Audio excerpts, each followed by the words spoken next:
Okay, additional maths video for factor and remainder theorem. So part A, find the remainder of 3x cubed minus x squared plus 5x plus 42 when divided by x plus 2. So we look at the plus 2 and we take the opposite. So we're going to substitute in a negative 2 every time. So whatever's here, we do the opposite. That means every time I see an x, I am going to substitute that negative 2 inside the expression that's provided to me at the top and see what is left over after we've done all of that. You are allowed a calculator, by the way. So you've got minus 2 cubed is going to give you minus 8. Minus 2 times minus 2 is 4, so it becomes minus 4.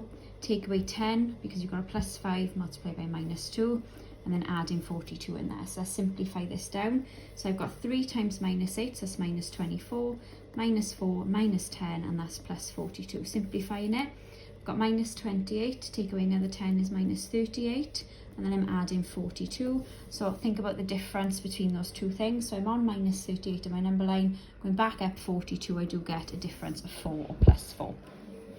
Part B, x minus 4, show that it is a factor. Now anything that is a factor should be equal to 0 when I substitute it into my expression. So like we did with part A, we take the opposite. So it is x minus 4, which means inside my equation or expression, I'm going to substitute x equals plus 4. So every time I see that x, I'm putting in that plus 4. Okay, so that's all I'm doing is replacing it. Okay, now remember you do have a calculator. If you do type all of that into your calculator, you do get 0. Okay, so it does work, and that is showing that it's a factor. That's done. Now please notice the second bit is a part 2. So you've got II there and I1 there, okay, which means we're going to be using something from up here to help us down here. Now this is a cubic expression. We have x cubed, which means I will have this factor, so x minus 4 is going to be one of those brackets, multiplied by something in here, which is going to give me this 2x cubed minus 3x squared minus 23x plus 12, okay?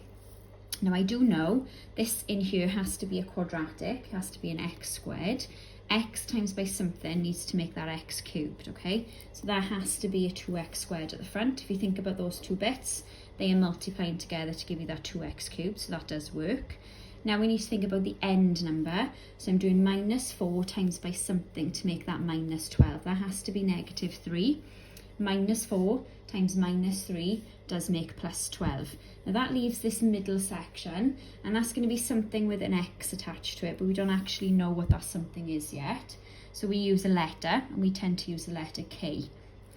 Now we need to think about how I can find that letter K in the middle, okay? So I'm going to do this in green. We are always looking at these two parts, okay? And they will equate to the x squared bit in my question. So if I multiply these two bits, doesn't matter which order, so k times kx times x is going to give me kx squared. Minus 4 times 2x squared is going to give me minus 8x squared.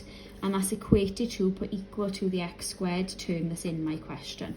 Okay, now I'm thinking about something, and when I take away 8 from it, I do get minus 3. So that has to be 5.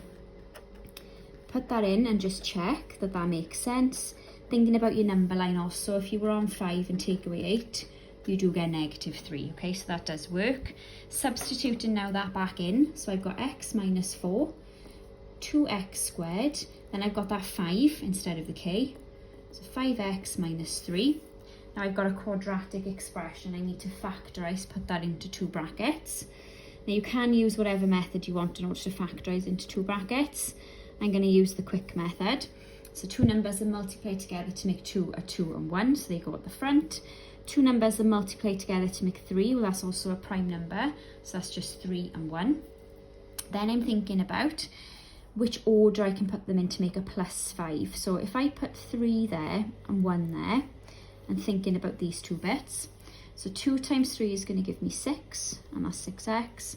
1 times x is going to give me 1x. And if I subtract those two things, I do get 5x, which is what I want in the middle. So that means it must be plus 6, take away 1, and that does give me my 5x. That now is my final answer. If you did want to rewrite it, so without all the arrows, you can. And that is factorising a polynomial, which is an x cubed type of expression.